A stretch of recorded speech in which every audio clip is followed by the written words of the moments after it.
I just wanted to give a warm welcome this afternoon to everyone to this special event, Norwegian Red and Crossbreeding webinar. It's great to have you part of this webinar. We have a couple of special guests from overseas who have kindly either stayed up late or got up nice and early for us today to present. We've got Wes, who's over in the UK, who works for ABS Global. Wes comes with extensive background in dairy crossbreeding for ABS Global. He's been involved in crossbreeding for over 15 years through Europe and North America. He's worked in crossbreeding programs across a lot of dairy herds. We're pleased to have him on board, and he's going to present this afternoon along with Trygve. Do you want to introduce Trygve, Wes, for us? Yeah, thanks, Bruce, and thanks everybody for attending. Yeah, I've worked with our main speaker for many years now. Trygve works with Geno and the Norwegian Red breed in terms of international and global marketing, but has got an extensive background in genetics. He was head of the genetics program at Geno for a number of years as well, and was instrumental in terms of driving them through to their genomic evaluations and the whole one-step or single-step genomic evaluations. So Trygve's got a good handle on the breed itself, the history of the breed, and what we can expect from Norwegian Red. So Trygve, looking forward to your presentation. Thank you very much, Bruce, and thank you very much, Wes, for the introduction, and thank you all for attending this webinar. So what I will cover today is basically the herd recording system that we have in Norway, the breeding program in briefly, the benefit of Norwegian Red and why you should consider crossbreeding, and I'm sure Wes will cover more about that in his presentation. I will say something about the Norwegian Red genetic evaluations, including the breed composition, and also a few words about ongoing R&D projects. And I know that you have asked some questions before this webinar, and I hope I will address some of the questions during my presentation. If not, we can always repeat the questions after the webinar, or we can try to answer them together after my presentation. So, herd recording system. I want to start with that because that's quite unique. As you can see with the red here, 98% of all the farmers in Norway actively participate in the herd recording system and delivering records from their herd to this system. So that's quite unique. We have had this system operated since 1960s. We started to record health and fertility data already by the end of 1960s, beginning of 1970s. So that means that we had a chance to include that in our breeding goals since then. And everything is recorded into one system, computer-wise. So dairy farmers provide data, veterinarians provide some data, the advisors or classifiers provide some data, AI technicians, and also the dairy industry and the slaughterhouses. So everything is recorded in a centralized database, and that is the fundament for our breeding work, because without data you don't have anything, and that is also the case in the area of genomic selection. It is possible to operate with fewer phenotypes then, but of course you don't have the same reliability, and you are absolutely dependent on good quality records. And I think we have that quite extensively here in Norway. So that's the fundament, and especially the participation. So all the farmers see the benefit of it. It's not used for animal breeding and genetics purposes. This system is also used for management systems and advisory services. So it's really good database that is used actively on several fields. And when it comes to the breeding program, this breeding cycle, if you start with number 1 here and look at the top, population size of Norwegian Red, it is not extremely high. But what's quite impressive is the fact that the entire population is an active nucleus or active breeding population. Because I mean, other AI companies, they normally have a contract with specific herds or specific farmers that can deliver bull calves or heifer calves into the system for breeding purposes. We are a cooperative, which means that we are owned by the farmers, and the farmers are really proud if they can deliver a bull calf or a heifer calf for our embryo program to Geno. So it's a very large active breeding population. We are talking about approximately 200,000 candidates that we can select among, and 100,000 of them are bull calves, and the rest is heifer calves. So that's the starting point. We of course utilized the herd recording system and make the first selection based on the parent average and the pedigree that we have. And also take into account different sire lines to avoid inbreeding already here. And based on that first screening, we genotype approximately 10,000 potential candidates. And that's also quite unique. I don't know about any other breeding program that genotype that many candidates for selection. There varies a little bit between heifers and the number of heifers and number of bull calves, but in general, roughly 10,000 candidates. And once we have the genotype, it is of course possible to calculate a genomic breeding value. And based on that, we select down to 140, 150 bull calves into our system, and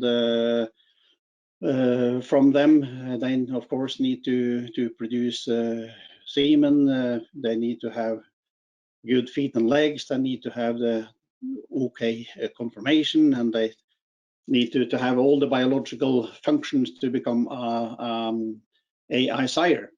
And so from that pool, we select approximately 50 elite sires that are currently used in our breeding program every year.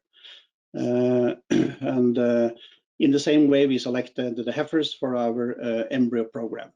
So that's the cycle. And once elite sire is used on the best cows, then of course that's a potential new bull calf for us to buy, and that's the cycle. So we have a very large nucleus, high selection intensity with high reliability because we have so many genotyped animals and also a lot of phenotypes. We reduce the rate of inbreeding by restrict the use of the best bulls. So the bulls that we currently are using in our breeding program is to some extent limited. We use, of course, the best bulls more than the not so good bulls, but we have restrictions on use of the best bulls. So sometimes the farmer need to accept to use the second best bull due to inbreeding situation. So that's how it works. The breeding program has evolved over time. If you go 50 years back in time, most of the effort in our breeding goal was production conformation. And the reason was because back in 1960s, we didn't have any records on health, fertility, and other traits. But when we started the recording system, after a few years, data accumulated, and it was possible to include that in the breeding goal. So we see from this figure that if you go back to beginning of 1970, then we started to include fertility quite heavily in our breeding goal, and we have had that fairly heavily weighted in our breeding goal since then. And in the late 70s, we started to include health traits in our breeding goal because it took some time to accumulate enough data. But both health and fertility has been included in the breeding goal for many years. And I think right now today we have a really good balanced breeding goal where we balance production, conformation, functional traits, and health and fertility in a very good and sustainable way. So it's very, I would say, science-based, but at the same time we need to take other factors into consideration as well, like economy, of course.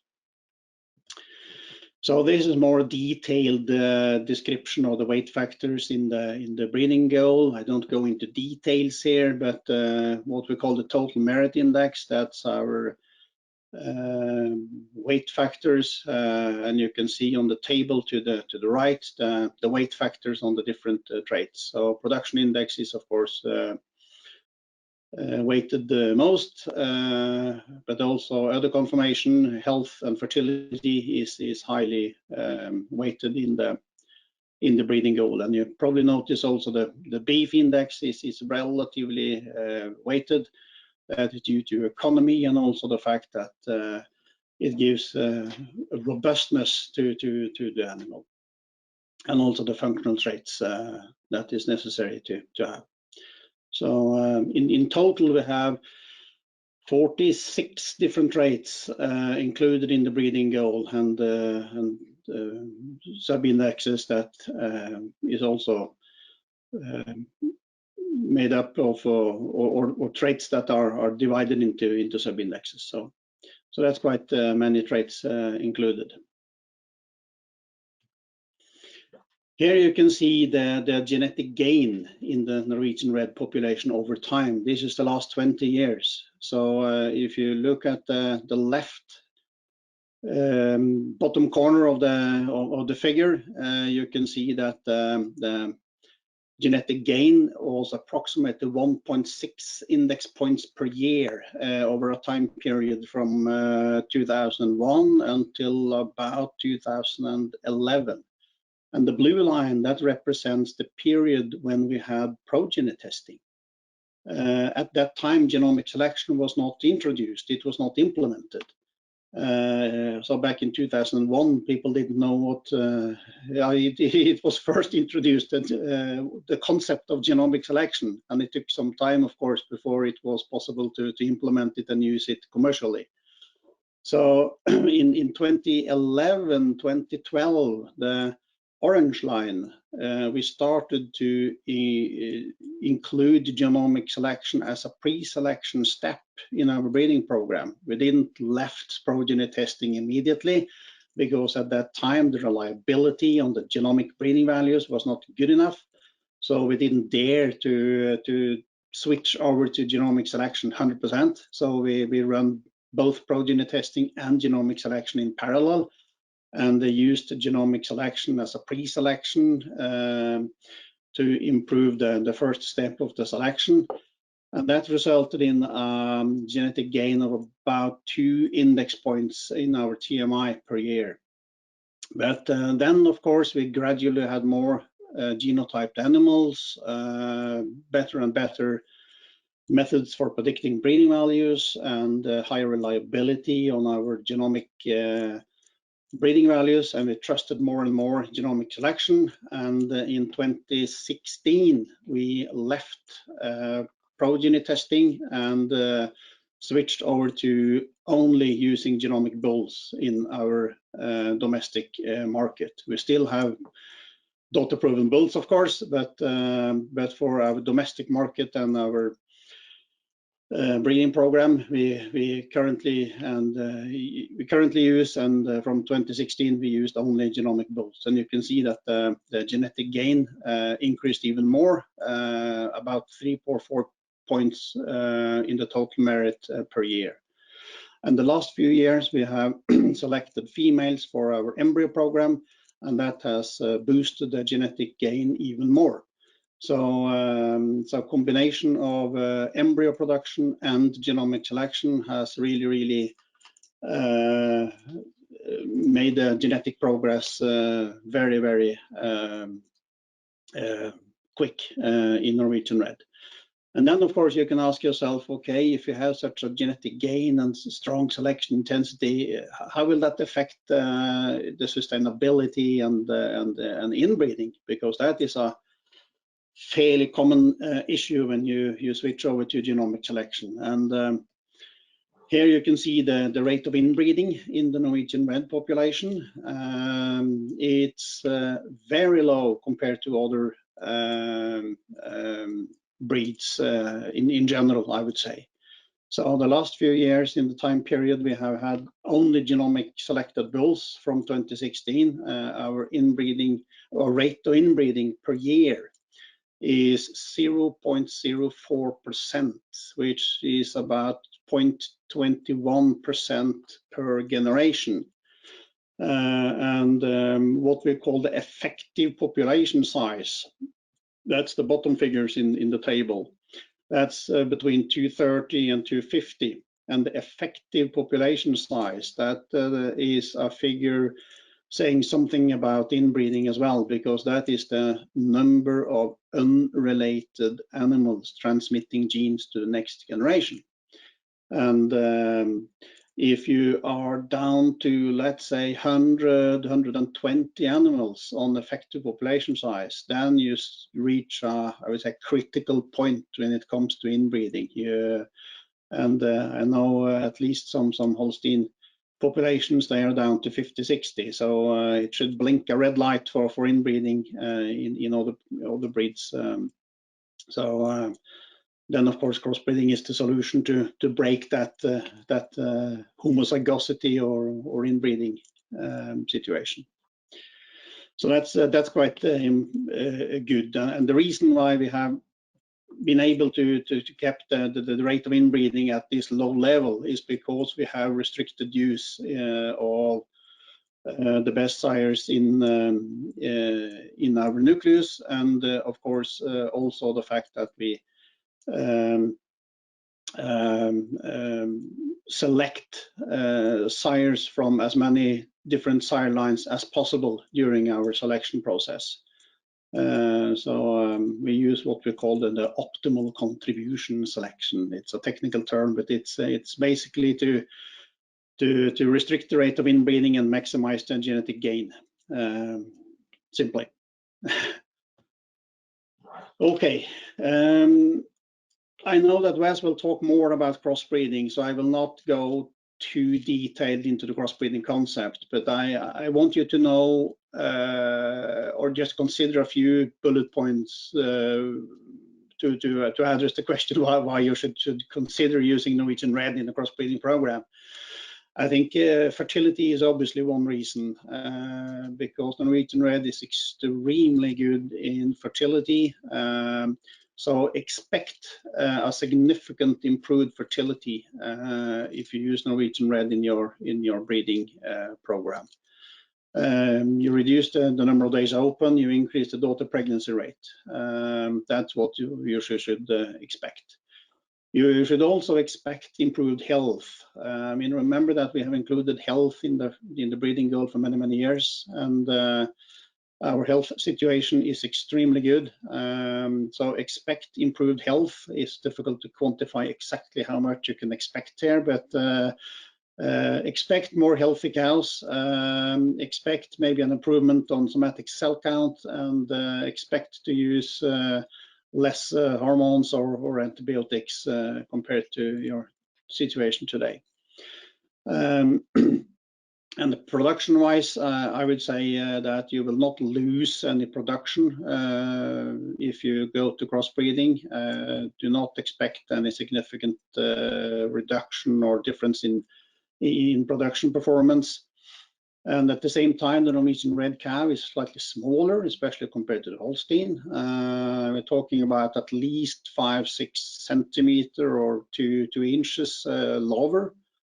So it's smaller, lighter cow. And of course, when you have a smaller, lighter cow, more feed efficient and producing the same amount of milk, and at the same time improve fertility and health, then of course it's a win-win situation. So so that means increased profitability. Okay, a few words about our genetic evaluations. We genotype constantly a lot of animals in our population. About 40% of the entire population is now genotyped.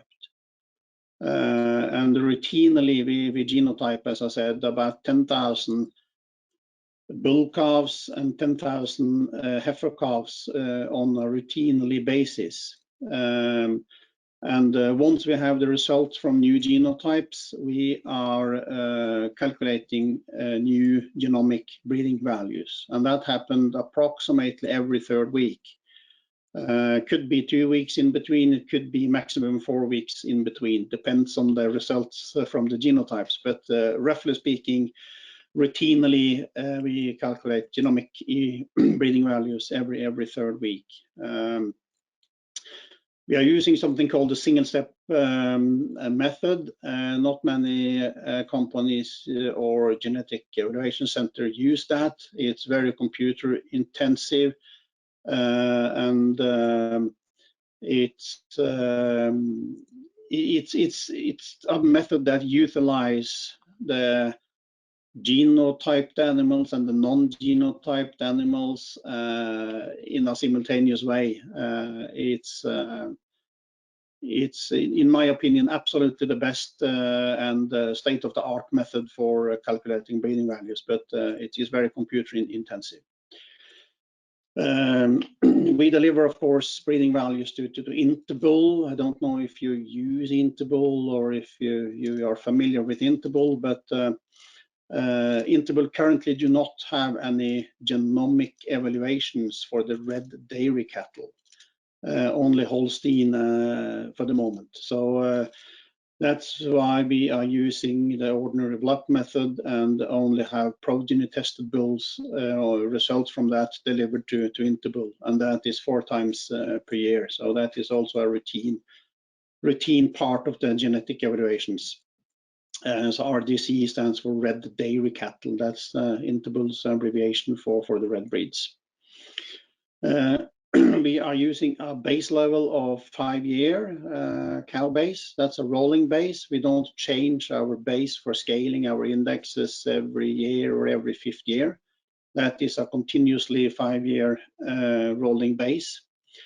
So when we calculate our indexes, the average equal 100. And that's 100 is then based on the average of all the cows or females in the base, and we have a standard deviation of 12. So that's fairly straightforward. The difference here, I think, between others is the base level. 5 years is very common to use, but some people have a fixed 5-year base and then switch base after 1 year or even after 5 years. But we have a continuously base level, and the benefit of that is that it's more easier to follow the genetic gain and development, and you don't have the extreme jump once you change the base.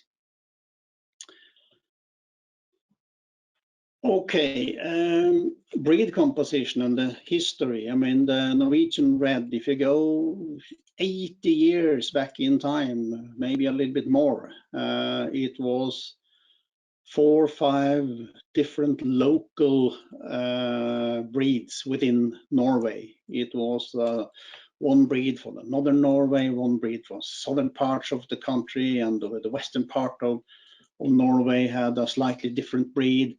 And it was several local national breeds, so to speak.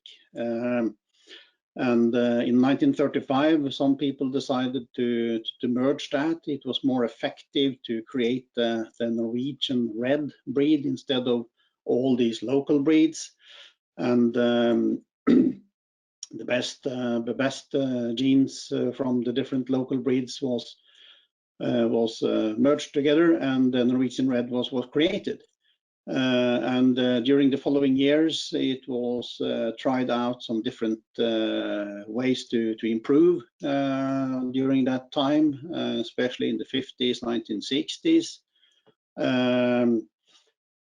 We had some limited imports from other countries, especially from the other Nordic countries, Sweden in particular, and we still utilize a few bulls from the other Nordic countries, and vice versa. They also use some of our genes, and that is also why we have such a low rate of inbreeding, because we exchange some of our good genetics between the Nordic countries, and that has always been done throughout the history. During the 1960s, especially that period, it was some people that was a little bit curious and wanted to try something else, and it was imported some bulls from both Scottish Ayrshire, US Holstein was tried, and also Canadian Holstein and British Friesian, but that didn't turn out to be an extremely success. So we continued to use only our own bulls and also limited import from other Nordic countries. So the percentage of other breeds today is very low. You will find a few bulls that will have, let's say, about 2.5% maybe Holstein left. You also have a few bulls that are black. And the black color is dominant of red, and that comes from these imported Holsteins in the 1960s. So you can always ask yourself a question: what is a purebred versus a crossbred? How many generations do you need to breed before you consider yourself as a purebred? And I would say about 5 or 6 generations, then you have less than 3% other breeds. So if you start off with a purebred and let's say 100% Holstein, and then you start introduce Norwegian Red, then your first generation is 50-50 Holstein Norwegian Red. If you continue with the Norwegian Red, then the next generation you have 25% Holstein, next generation 12.5%. Etc., etc., and after 5 generations, you have about 3% Holstein left. So you need to see this in the context of the number of generations rather than all other things. Okay, finally, a few words about at least. I mean, we have plenty of R&D projects, of course, but I will highlight just a few ones. One project that I think is very cool and very future oriented, that is to use 3D cameras to improve the udder, among others. We have invested in some cameras. They are relatively cheap investment. It's not extremely expensive cameras. Using this camera, we can take a picture underneath the udder, and based on that, you can. It's like seeing a 3D map where you actually see the placement of the teeth. You can see the thickness of the teeth and also the length of the teeth. So the pictures under the camera here is actually a 3D picture of the teeth or the udder of a cow. So these are 2 different cows, and you can see in the first picture the front teeth are very narrow, a little bit thinner and smaller compared to the picture under it. So all these pictures, if you take several pictures at several stages in the lactation as well, all these 3D images can be utilized to improve the udder. We haven't implemented this yet because it takes some time to accumulate data and also calibrate this, but I think it's a cool project, and I think we will utilize this at some point to improve our udder even further.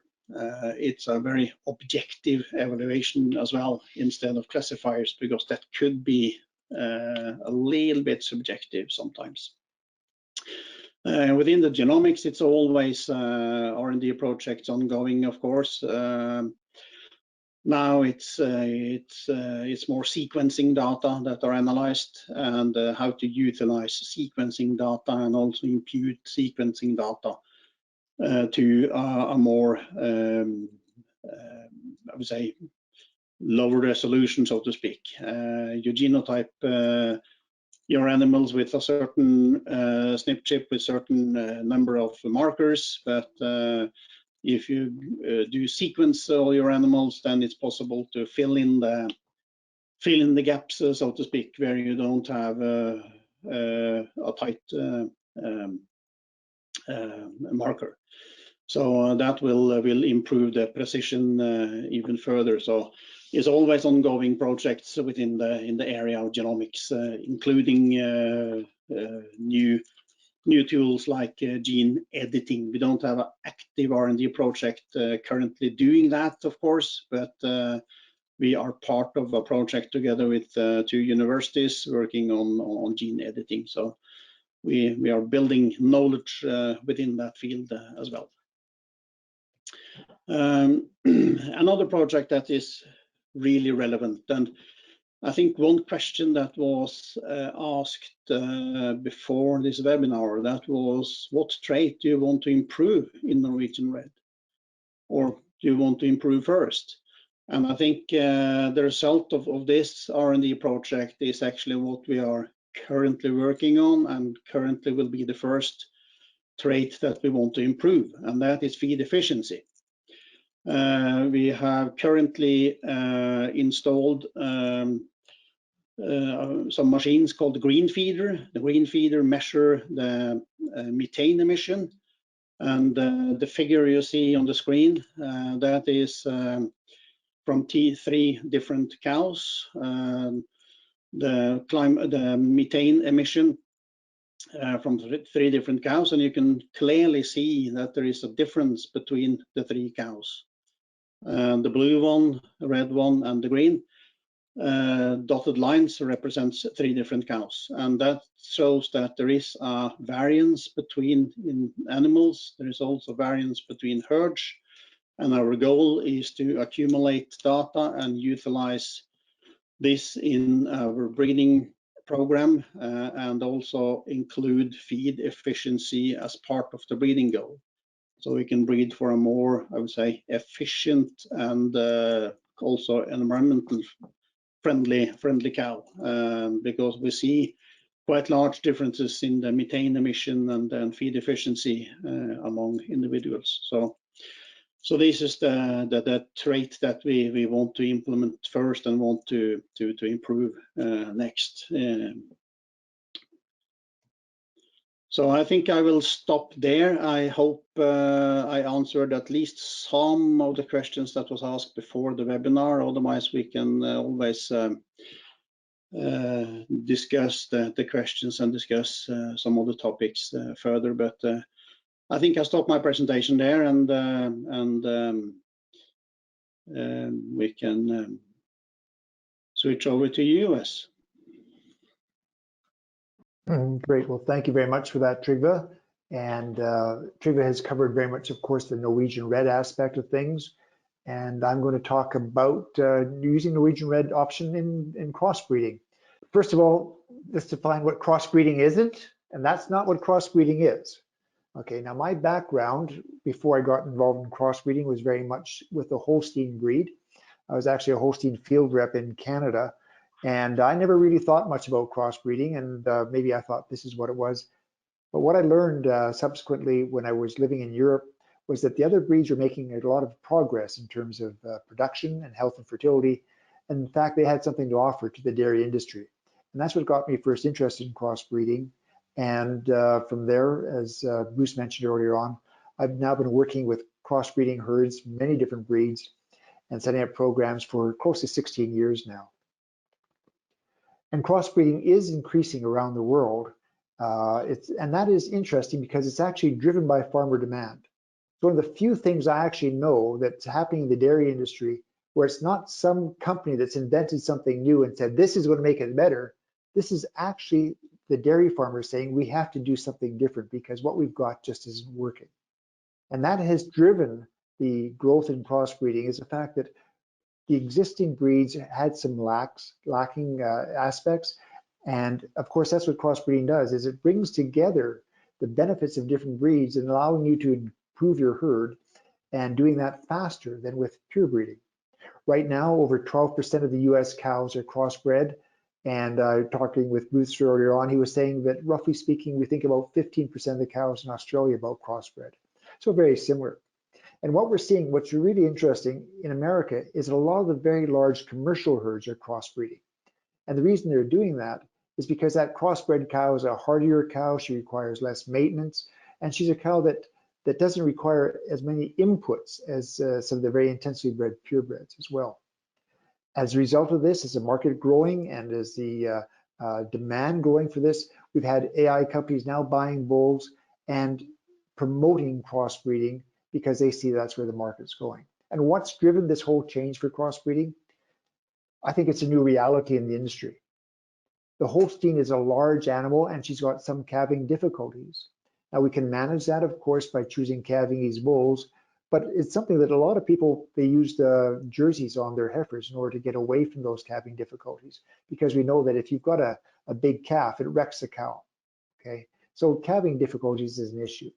Increased emphasis on component percentages.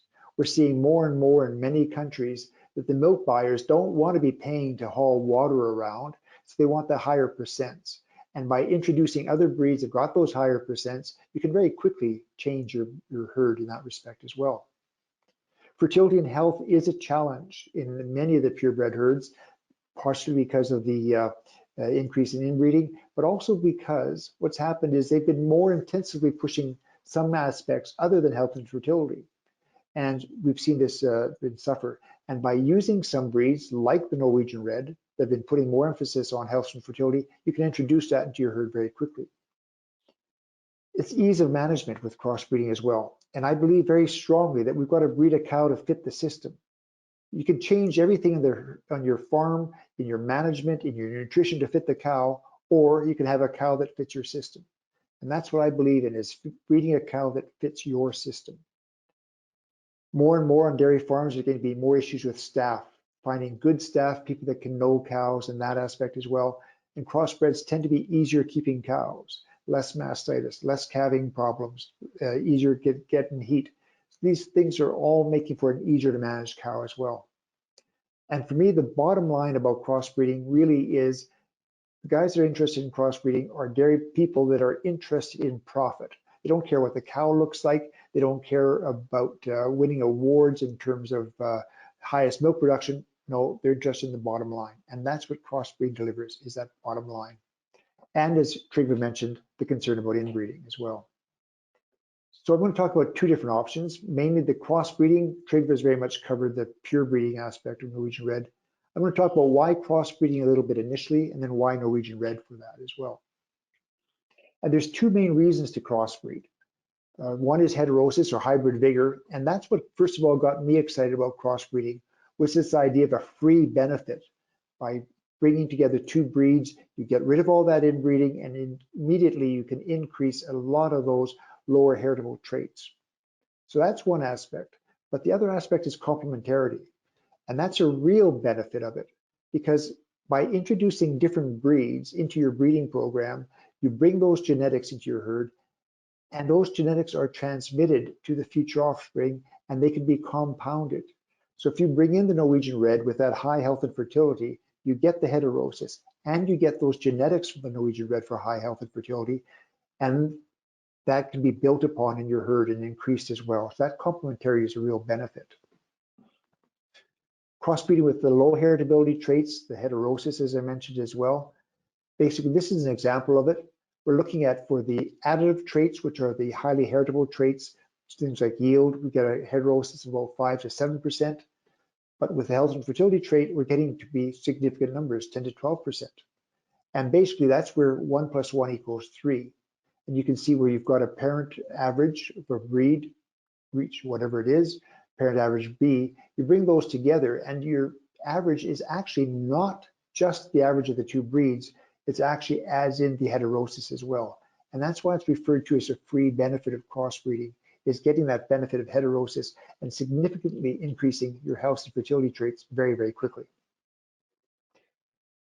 Trygve mentioned about the inbreeding aspect, and it is definitely a concern in many herds. And this is an indication of the US for the Holsteins and for the Jerseys. And you can see what's happened with inbreeding going back through the years and how since the introduction of genomics, it's significantly increased. And it's happening in both breeds, the Holstein and the Jersey.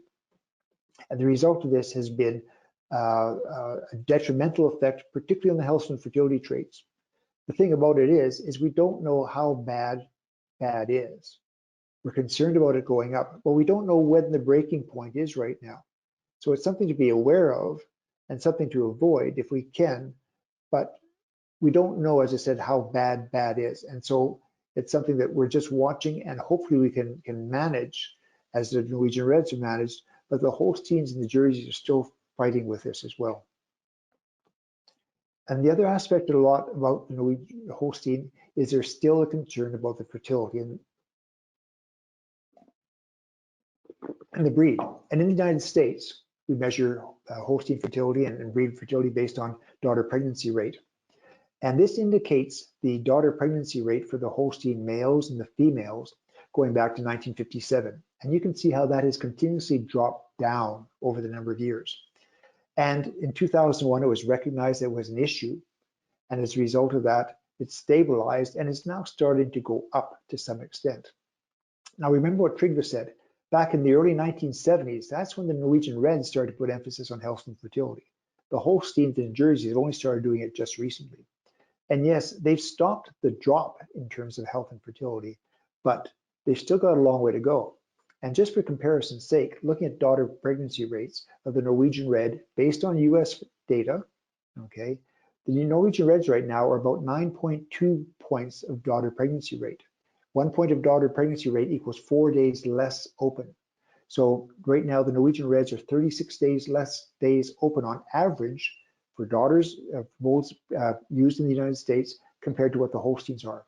And that's what using a breed like Norwegian Red does, it brings into your breeding program, is very quickly you can make that real step change in terms of a breeding program by introducing bulls like this and breeds like this. Similarly, if you want to increase the percentages, bringing the Jerseys, for example, will very quickly do that. And that's what the magic of crossbreeding does, is it opens up more opportunities for your breeding program. And crossbreeding breeds healthier cows. This is information from data that was done at the University of Guelph and by Dr. Shona McKenzie, and said crossbreeding does produce healthier cows. And that was birthed as calves and all the way through to the end of the first lactation. Crossbreds were far healthier than purebreds. So you get better health, better fertility, you get that smaller, more efficient cow, and you get the benefits of the higher solids at the same time. And that's what crossbreeding can bring to you very, very quickly. And as I mentioned, as well as the heterosis, the other aspect of it is this complementarity. By bringing together breeds that can offer something that your breeding program needs, you can very quickly compound those benefits because these changes that the different breeds bring in are hereditary. Heterosis stops when you start crossbreeding, but these breeds improvements, by improving these different breeds, by using these different breeds in your program, these are hereditary and can be compounded in the future as well. There's two main ways of crossbreeding. One is a two-breed rotation, which is very, very popular right now in the United States, typically with the Hojos. And there are some advantages. It's a very simple program to use. It can be very easy to implement. It works easy on any facility as well. But the disadvantages of a two-breed program are you start to get slightly less heterosis. And you have to consider pedigrees more because you can more easily inbreed with a two-breed program than a three-breed. And it's very important to decide which breed to use in your back cross as well. So those breeds that you choose have to be the right breeds for your program. This generates or illustrates what we're looking at in terms of a two-way cross. Looking at the Holstein, you start with 100% Holstein, for example. You cross that to Norwegian Red. Your first cross is 50% Holstein, 50% Norwegian Red, and that's where you maximize your heterosis in the gray line. But you can see, you start to continue on with your two-way program, your heterosis balances out about 67%. Okay, and it's in this area here is where you start to get that more consistent cow being bred. Initially in a two-way cross, you'll get quite a bit of variation as you introduce the Holstein or the Jersey or the Holstein Norwegian Red back into the program. But once you've done it for a few generations, you start to get a more consistent program. These are just some examples of Norwegian Red Cross Holstein, and what we'll tend to see is that the cow will be about 1.5 inches shorter and about 3 to 4 centimeters shorter and about 50 to 60 kilograms less weight than what the pure Holstein is. And they tend to have more muscle in the thigh, but again, well attached udders, good teat placement, and a bit more bone than we might see in the pure Holstein as well. This is an example of a two-way cross in the United States in Del Rio, Texas. The pure Holsteins, 266 that we could actually measure the data on, had a milk production of about 10,000 kilograms, 38 kilograms of fat, 381 kilograms of fat, 311 kilograms of protein, and you can see the mastitis there. The first cross, there were 187 that we could actually measure the data, just under 10,000 kilograms of milk, somewhat higher kilograms of fat, higher kilograms of protein, so that higher percentage I referred to, and far better clinical mastitis. Then bring them back to the Holstein because this is a two-way rotation. We had 155 that we could measure there. You can see the milk production actually was better than the pure Holsteins. Fat yield was far better. Protein yield was better as well. Kilograms far higher there as well. And the mastitis was again similar between what we'd expect between the F1s of the Norwegian Red Cross Holstein and the pure Holsteins. And first service conception rate again is better on the F1s and somewhat better again on the F2s. So those are the benefits we'd expect to see by bringing the Norwegian Red into the program. This is a Holstein herd a crossbred herd in Italy, and you can see 132 pure Holsteins, 71 crossbreds, days open, far less with the crossbreds, days interval from first insemination far less as well, doses per pregnancy far better as well, heat detection rate far better as well as getting those improved health and fertility, you get extremely good yield as well, okay, and better cell counts. So this typifies what we'd expect to see, good yields and better health and fertility. A three-way rotation, the main challenge of a three-way rotation is to find three breeds that actually fit your goal, do what you want and what you need in your herd. It's no good trying to push three breeds just to have that heterosis. The three breeds you milk have to fit your breeding program because you're going to end up milking these cows. They've got to fit your system. And again, showing in gray the heterosis and the different combinations of breeds. You can see here the heterosis is about 86%, higher than what we're getting with a two-way cross. And again, in this rate, as you're starting to read further down in your program, that's where you start to get the more consistency in your herd with those as well. These are second lactation Jersey cross, Holstein cross Norwegian Reds.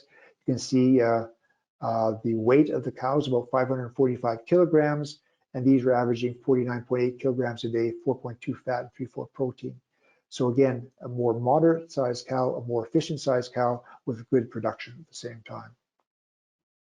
There have been many trials done on crossbreeding, and they've all come back with a consistent report that crossbreeding can be more profitable than pure breeding. In conclusion, the crossbreeding section, looking at crossbreeding recommendations, first of all, is to make a plan, and that plan doesn't have to be cast in concrete, but it's good to have a goal where you want to end up on. Accurate identification is crucial. You have to know what your calves are and what you're breeding in order to maximize the heterosis. Use complementary breeds that are making the genetic progress that Trygve mentioned with the Norwegian Red, and that can offer a different gene pool to maximize that heterosis and actually give you the traits that you want. Select breeds that have got the sufficient genetic potential to actually grow your program. Again, breeds making genetic progress, and select the best of the breed. Crossbreeding itself isn't going to be the solution to your problem. You've got to still select the best genetics for your herd to make it work. I want to quickly talk about the difference between Norwegian Red and Viking Red, because it's certainly a lot of people think, well, they all come from Scandinavia, they've got to be pretty much the same.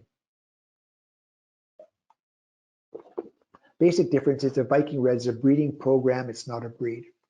So Viking Red is a combination of 3 different herd books. In Denmark, we've got the Danish Red. In Finland, we've got the Finnish Ayrshire. And in Sweden, we've got the Swedish Red. So all those breeds have got their own herd books. There is no herd book for Viking Red, okay? So it's not a breed as such. It's a breeding program, whereas the Norwegian Red is a breed. I just want to mention, because we looked up some of the bulls that are actually being sold now in Australia. And this data is all available to anybody that searches for it on the Nordic breed program. And you can see FROP percent non-red genetics is 34% non-red. That's combined of 9% brown Swiss, 14% Montbéliard, 11% Holstein. Facet, 27% non-red, 13% brown Swiss, 2% Montbéliard, 12%. So you can see that many of these top bulls that are being sold are not, in fact, or not purebred, first of all, but they're not even eligible for a herd book because they're so crossbred in this respect then as well. And the implications when using those is that there's a lack of consistency in their breeding. You're not sure whether you're going to be getting the Holstein genetics here or the Montbéliard genetics or the brown Swiss genetics. Okay, so the idea of using bulls like this is we're not sure again what is being transmitted. This is again indication where you can see the data. So this is FROP, and this information is from the Nordic situation. You look onto any Viking Red bull, you'll see on the page where you can go into the Nordic Red Breed Society, not Nordic Red Breed Society, Nordic Red, what is it, Trygve? I've lost the name again here now. Nordic breeding evaluation system. Nordic breed evaluation systems, and you'll see what the percentages are of any bull at all. And you can see that then as well. Facet, the same thing, seeing here the 31% Swedish Red, 23% Finnish Ayrshire, 13% brown Swiss, 12% Holstein. Okay, you can see that on all those. Again, it's important for you to know what you are using, okay? And so for ourselves, the Norwegian Red bulls that we're selling now in Australia, Onstad's doing very well. He's 96% Norwegian Red, 2% brown Swiss, 2% of the original European black breed, okay? Roan, 97% red, 3% of the original black breed. So you can see the breakdown there as well. One bull that we're introducing very shortly is Vic, who's a black bull. He's 88% red, 4% brown Swiss, 7% of the original European black breed, and 1% Holstein. Okay, as we know, the black color is very dominant, and that's why we've got the black genetics there then as well. So again, more of a consistent genetics here then as well, more of a consistent breeding pattern at the same time. Looking at the different programs, we've got the Norwegian Red with a number of different bulls, 6,000 animals bulls being genetically tested annually. And again, we know with genetics, the wider the pool, the more variety there is, the more you can start to get selection intensity then as well. And what I really believe is a real benefit is a moderate size of the Norwegian Red. Big cows are big problems. Smaller cow eats less, she has less problems on her feet, she has less problems getting around as well. Norwegian Red is a truly moderate sized cow, and as I said, when you cross it on the Holstein, it drops the stature and the weight as well. Looking at the different breeds that actually make up the Viking Red breeding program, you can see the difference in stature there again versus the Norwegian Red. So that real moderate sized cow with the Norwegian Reds as well, and also in terms of the weight coming through there as well. Again, a smaller cow eats less, takes less to maintain, less manure, less water as well. And why crossbreed with Norwegian Red? Again, Trygve's already covered this here as well, but for myself, a big thing is that moderate sized cow, and it brings in these genetic improvements to your herd very, very quickly. And that's what it is. It's to change your herd rapidly and breed the type of cow that you need for your system. And that's it. And again, I'm a great believer in sayings, and this one's from Henry Ford. If you always do what you've always done, you'll always get what you always got. And a lot of people aren't really happy with what they've got. And maybe it's time to be looking at making a change. Very good. Thank you very much for your attention. Now, thanks, Wes and Trygve, for a very intriguing presentation. I'm sure there's lots of questions that people might have to be answered based off that. Just before we get into that, just if you want to grab a copy, we've got our Norwegian Red catalogue that is out. It goes through some of the Norwegian, how to read a Norwegian proof and some of the standard deviations that are used through there. I work closely with Wes and the team in Geno to bring the best genetics to Australia. So certainly we introduced a bull like Brumundle PP late last year, who basically sold out before we got the shipment here. We're working towards getting A2 double P bulls to Australia to fit the market here. We also have the Interbull bulls, and hopefully come August we'll have the fully Australian proven bull in Onstad P available as well. So and then the Red X, which is creating a bit of interest as well. Onstad and a few other bulls are available in Red X now. So pretty excited with that. Just going to the questions. So interested to know what Geno's target areas are for improvement in the short-term future. Trygve? Yeah, thanks, Bruce. I think I mentioned that during my presentation, but our goal is to improve and implement feed efficiency. We have introduced something called the feed saved right now. Feed saved is not it's good, but it's not good enough. That's fair to say. It's more based on the weight of the animal and the correlation between the weight and the feed efficiency. But we definitely want to improve that and also include the metabolic part of it. So feed efficiency is absolutely the trait we want to improve in the short term. That's the next trait, I would say, that will go into the breeding goal, and that means that we need to offer some of the other traits because the weight factors need to sum to 100%, and what should we not sacrifice, but I think at least fertility and health. It would be very hard for us to improve the fertility and health even further, because that will cost too much energy, so to speak. So I think we will keep the necessary weight to stand at the level we currently have on health and fertility, and introduce